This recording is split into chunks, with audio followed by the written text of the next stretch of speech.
অটোতে বসা ছিলাম।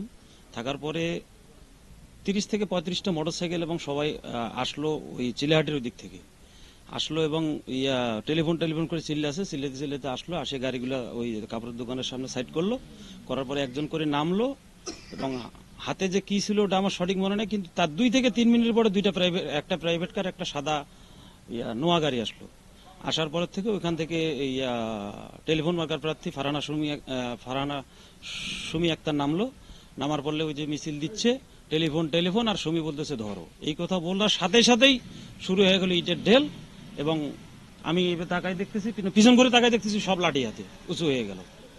আর ইতিমধ্যে তখন যে আমরা সামনে আসবো এরকম কোনো উপায় ছিল না। আমরা পাঙ্গায় এসেছিলাম।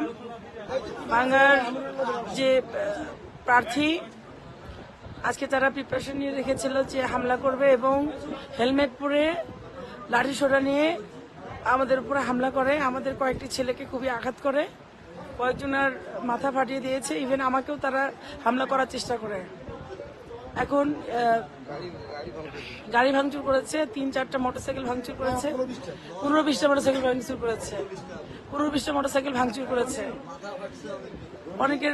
অনেকে আহত হয়েছে, ইভেন আমাকেও তারা আহত করার চেষ্টা করেছে। এবং তারা যে প্রিপারেশন নিয়েছিল আজকে পুরোপুরি আমাকে মেরে ফেলার একটা প্রিপারেশন নিয়েছে। এবং আমি শুনেছি তারা কারো না কারো ইন্ধনে এটা করেছে।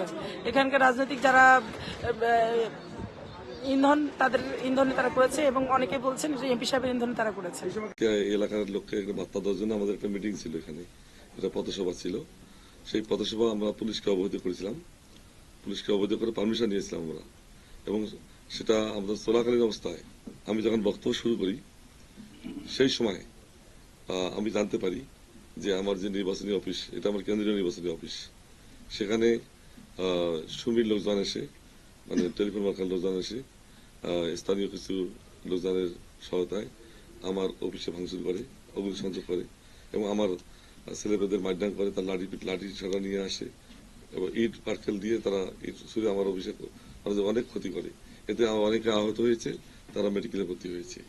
এটা আমি এটা প্রতিবাদ করি এবং প্রশাসনকে দাবি করি যে এটা সুষ্ঠু বিচার একটা হয়। এখানে মোটরসাইকেল ভাঙচুর হয়েছে, এখানে আমার অফিসের টেবিল চেয়ার, যেখানে আমার যেখানে নির্বাচনী সরঞ্জাম ছিল সেগুলো সব তারা ব্যানার পুড়ে দিয়েছে, অনেক কিছু ক্ষতি করেছে তারা।